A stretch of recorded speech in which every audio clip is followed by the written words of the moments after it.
You're listening to Big World Network.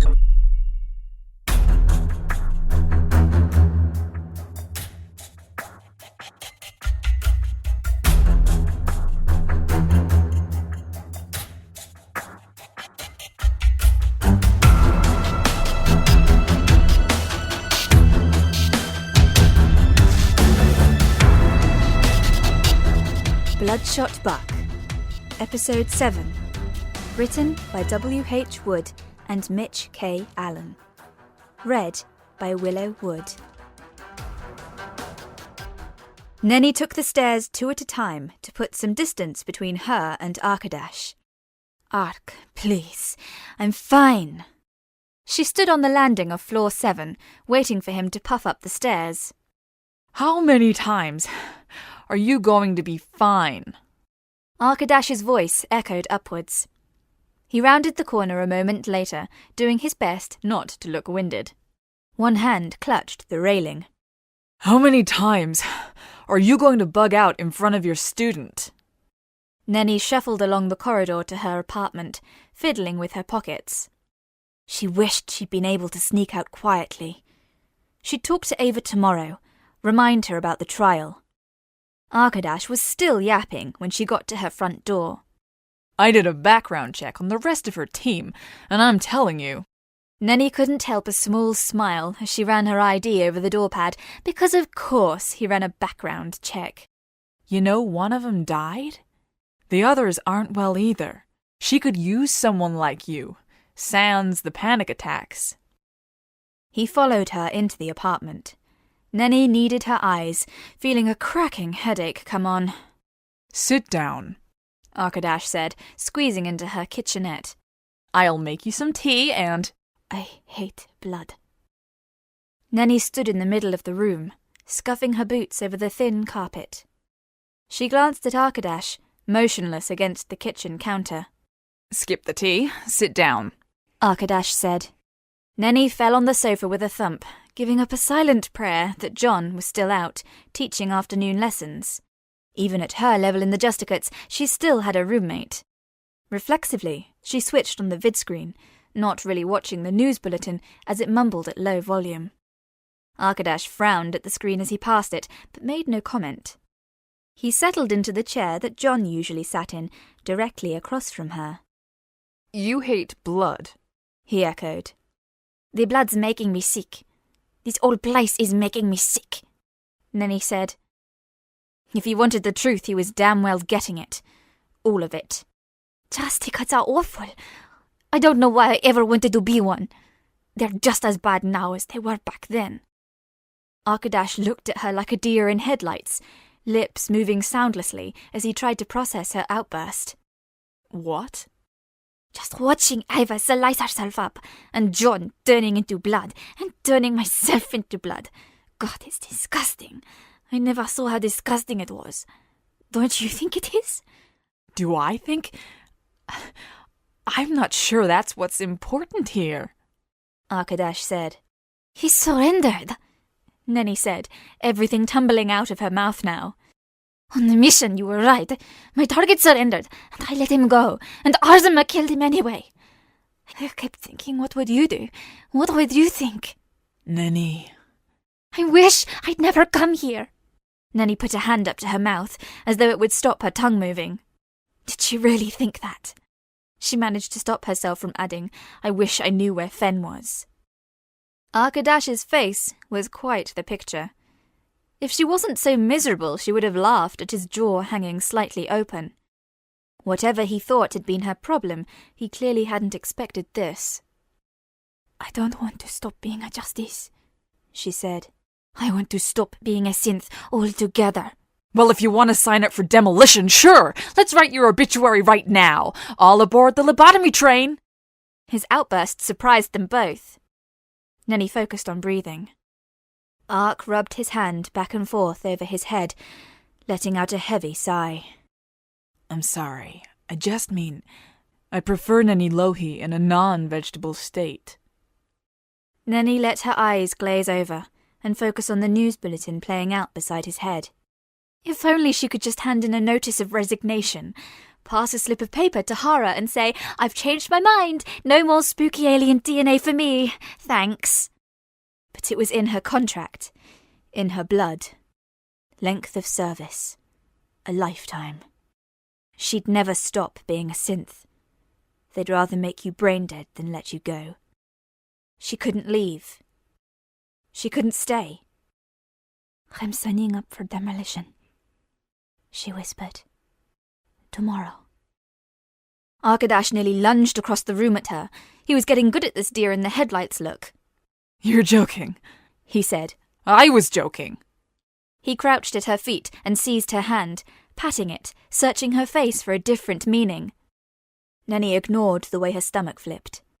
"Let's not jump off the first cliff you see," he said. "You don't mean that." "Don't tell me what I don't mean, Arkadash. I hate that." "But demolition?" "Yes, so unless you have any other suggestions, I'll carry on being just fine. Thanks." A chill swept from head to foot and her stomach dropped. She was serious. Neni realized she wasn't just throwing around threats, hoping for a magical solution. Arkadash moved into the empty space beside her on the sofa, fidgeting and searching for words. A part of her didn't want him to speak. She hoped demolition was the only answer. Neni thought of Fen, and a hole opened up in her chest. "My God, I mean it." The news bulletin showed grainy, hand-filmed footage of bodies flying through the air and being sucked into a dusty storm. The rouge dustiness looked familiar. In fact, she'd grown up watching such storms. Listening harder, Neni tuned into the report. "In the blast, and a further 78 humans were ejected into space, sucked out when the atmosphere dome was broken. No one knows for sure who set the bomb, but tensions between Catharian and human colonies are reaching their peak. Diplomats from Earth are being sent to Mars in an attempt to—" "You have to leave," Arkadash said. Neni took a deep breath, swirling in too many desperate emotions. "What?" She met his serious gaze. Arkadash waited for her to say more, and when she didn't, he sighed with the weight of the stars. "You're not handing yourself in for demolition. I won't let you." She scoffed and turned away. "Don't be like that. What do you expect me to say? Sure, let me know how it goes." Guilt began to gnaw into every other shitty feeling she had, and then he wished she'd kept her mouth shut. "We'll get you off base," he said. "We'll find a way." "Yeah, I'm sure," she said, scoffing again. "And then what? Run from Justicats for the rest of my life?" Neni shook her head. But even as she did, she hoped, prayed, clung to his every word. She trembled and resisted the urge to hide against his arm. His children must have loved hugging him. "I will find a way," Arkadash said slowly, hammering in each word. And then he smiled, took a deep breath. Neni blinked hard against threatening tears. Trust Arkadash to turn her in a dozen directions, and yet still know the right thing to say when it mattered. She didn't believe he could do it, but she wanted to. "And now look, Ark, I feel like a total idiot." "Thanks," she said, rubbing her eyes. "Now, I think we both need that tea. A shot of brandy wouldn't hurt either." She chuckled. "We should check John's cupboards," Arkadash went on, heading into the kitchen. "That man wouldn't notice if the floor vanished beneath his feet. He's about as engaging as a foot, too." Neni's smile faded, and she continued watching the bulletin. She wasn't nervous. All Ava had to do was deliver her account on what she'd seen on her first day in the practice building. 2 synths, beating the shit out of each other. She wasn't nervous. Right up until the moment she entered the courtroom. Neni could stuff her words down a snake hole. It looked exactly like the vid shows. The room was a decent size, and unlike every other whitewashed building on the synth quarter, the walls were dark chrome. On either side of the room was a prison podium, a cylinder made up of blue, crackling bars.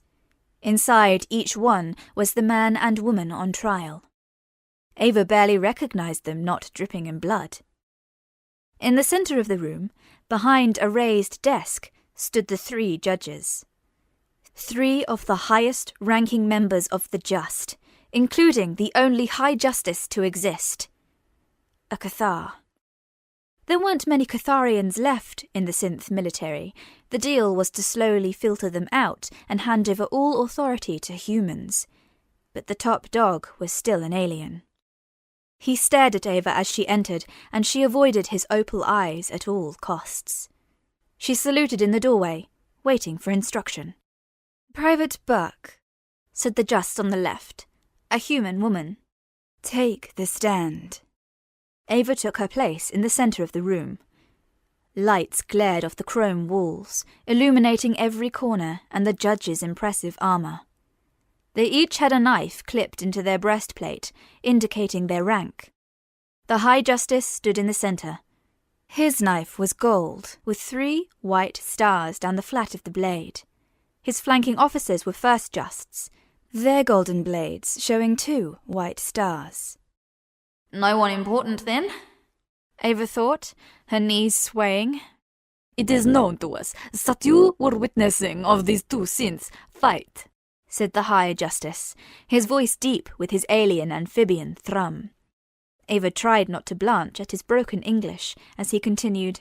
"We are wishing for you to give us your story of what happened. Yes, yes." "It's kind of a blur," she admitted, surprised by the meekness of her own voice.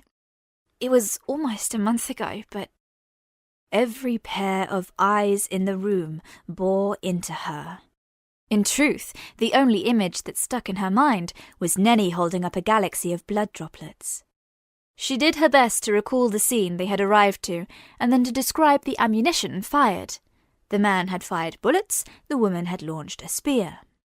"Can you tell us what was said between the accused?" asked the First Just woman.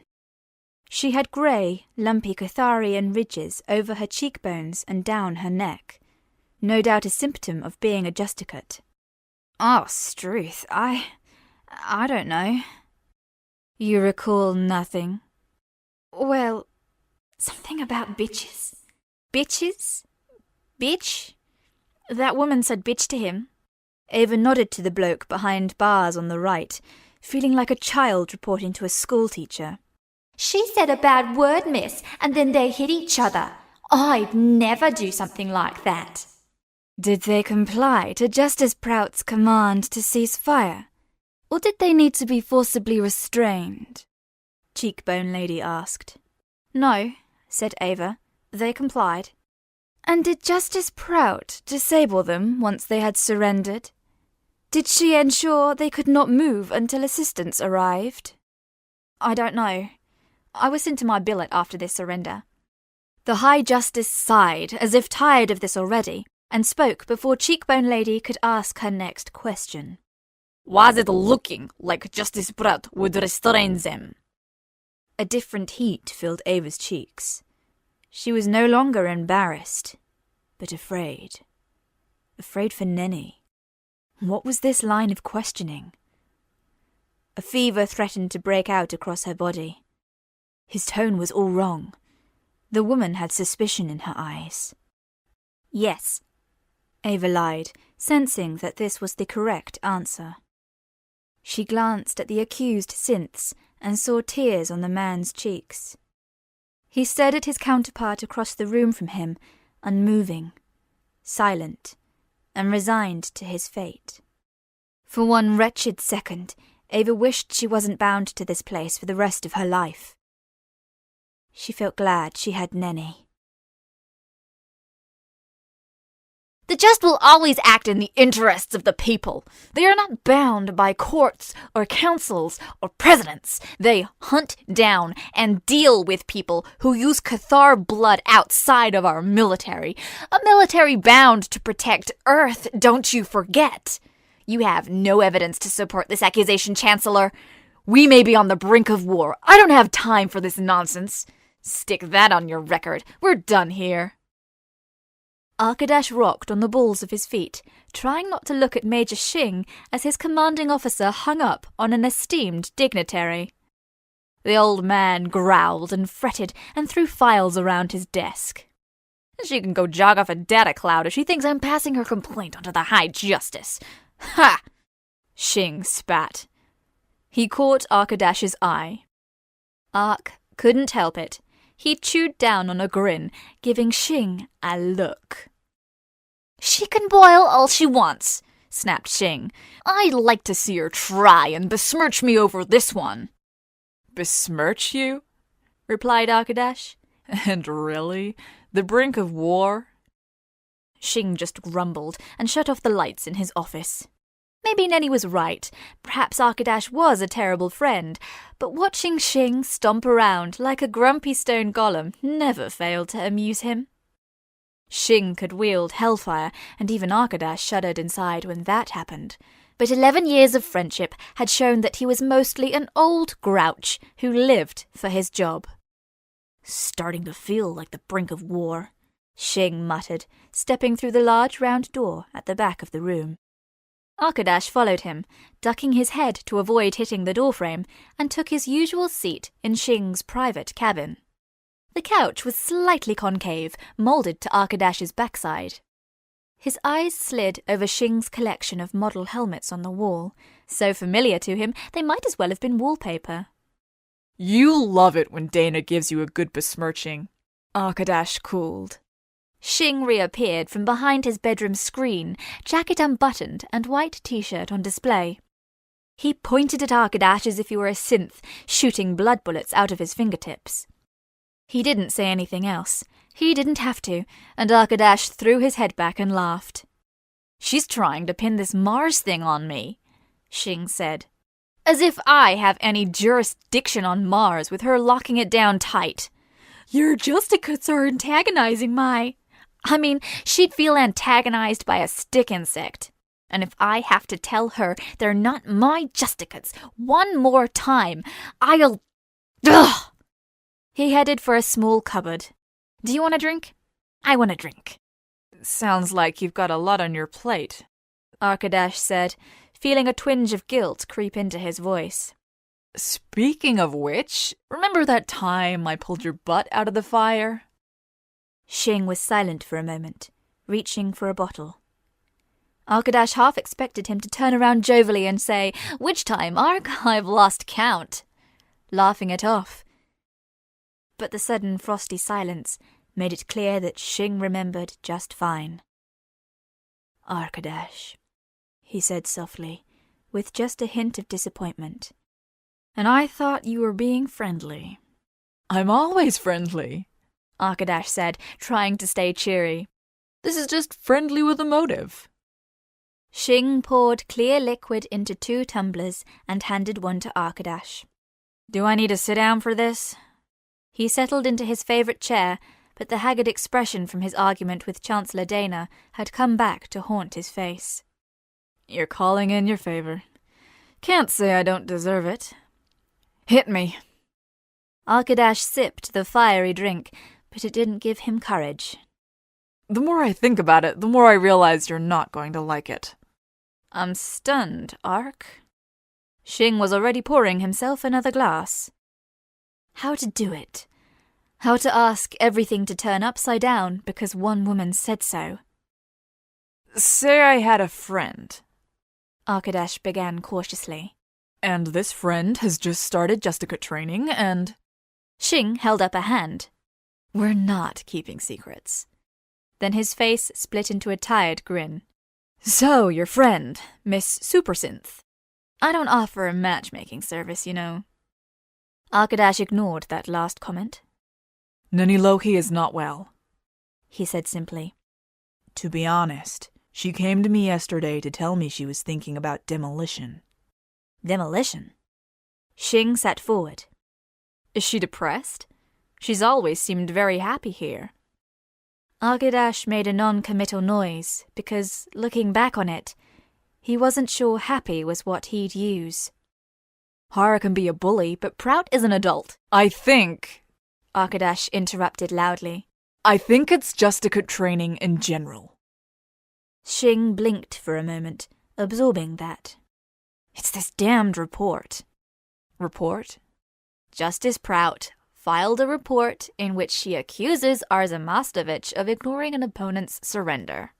Xing recited in a bored tone. He leant his head back to address the ceiling. Which Hara forwarded to me, the beleaguering parent who has to sort through everyone's petty bickering. Meanwhile, Mars blows up, which none of you seem to give a damn about. Arkadash opened his mouth to confess that, yeah, maybe this was about the report. But Xing wasn't done. He spread his hands. But like I told Hara, I can't interfere because... justicates. He said the word with some distaste. Nobody broke the code, everyone goes home happy. Except NENI-LOHI. Except NENI-LOHI, who goes home to sign herself up for demolition. Xing agreed. But if you can't talk her out of it, who can? I can assign her a counselor. No. Arkadash swirled the liquid around his glass. What do you want? I want Neni off the station. He thought Xing was going to throw a cushion at him. What do you mean, off the station? There is no off the station. You want me to drop her in the middle of nowhere? Arkadash managed a small smile. You want me to drop her in the middle of nowhere? Xing said again, defeated. I helped you, Arkadash growled. No questions. And it was risky, and my ass was on the line, and I did it anyway. Yes, I know, but it wasn't... Xing struggled for the right words. It wasn't letting a synth, a justice, go about wherever she likes. No, Arkadash said evenly. It was about your own son. What if she kills someone? She won't. Arkadash's words hung in the air between them, like static, and the seconds ticked by as he waited for an answer. Trepidation crawled over his skin. Xing put his head in his hands. This is your one favor, and you're going to waste it on someone else? Yes. Xing let out his breath heavily. I suppose he wouldn't be you otherwise. There's a trader I can get in touch with, who might not think we're crazy.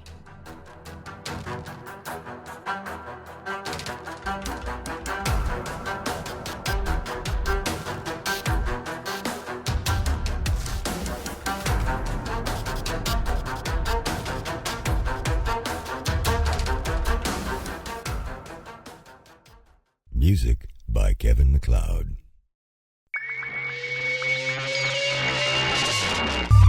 You're listening to Big World Network.